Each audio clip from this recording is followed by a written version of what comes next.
unang-unang po sa lahat, maraming salamat po sa pagpayag sa pakikipagpanayam.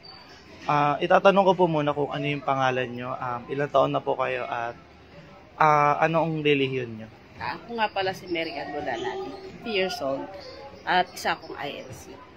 So, ano po ang unang katanungan ko po is, ano ang proseso ng pagiging miyembro ng Iglesia ni Cristo? Sa una, pwede, makikipagpanayam ka muna, ma-attend ka ng mga Bible study, tapos, ngayon, kung nagugustuhan mo naman ng mga aral nito, at nagustuhan mo magpa-kumanib, pwede ka magpa-doktrina. So, pangalawang katanungan po is, paano isinasagawa ng Iglesia ni Cristo ang kanilang mga pagsamba? Tuwing Miyerkules at kung di ka makasaba sa Miyerkules, pwedeng Huwebes. Tapos, meron din kami Sabado o Linggo. So, ano po yung mga karaniwang sinusuot sa loob ng kami, sambahan? pananamit namin naka-stida, mga lalaki, mga naka-polo, naka-pants. Pero kami, yung sa Kailangan po ba sa sa inyo nakasapatos? Oo, syempre naman. Bawal pong pumasok sa inyo ng nakatsinelas? Hindi naman bawal. Siyempre, pagharap tayo sa Diyos, siyempre dapat maayos tayo. So, para naman, siyempre, dapat talaga, di ba tayo, pag sumasama, maayos tayo ng pananaw. So, pangatlong katanungan po is, ano ang pananaw ng Iglesia ni Cristo pagdating sa mga selebrasyong pampubliko?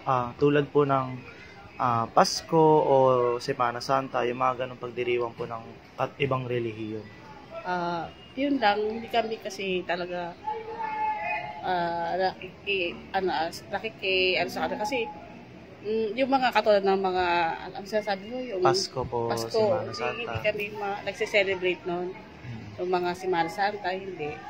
Kasi magkaiba ang aming mga para lang mga pang-aaral, gano'n. Pangapat na tanong po is, paano tinitingnan na Iglesia ni Cristo yung mga pag-aasawa ng ibang miyembro galing sa ibang relihiyon? Yun, bawal talaga yun. Bawal sa inyo po. Bakit po? Kasi siyempre yung hindi naman ata maganda yung ibang iba yung paniniwala mo saka sa paniniwala ko tapos magsasama kayo paano yun, di ba? Magkakaroon po ng away.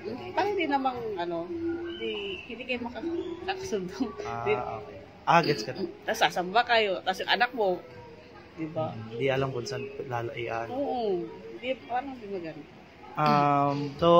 Ang huling katanungan ko po is, ano po yung mensaheng gusto or maaari nyo sabihin para po sa mga kabataan na gustong umanib sa Iglesia ni Cristo?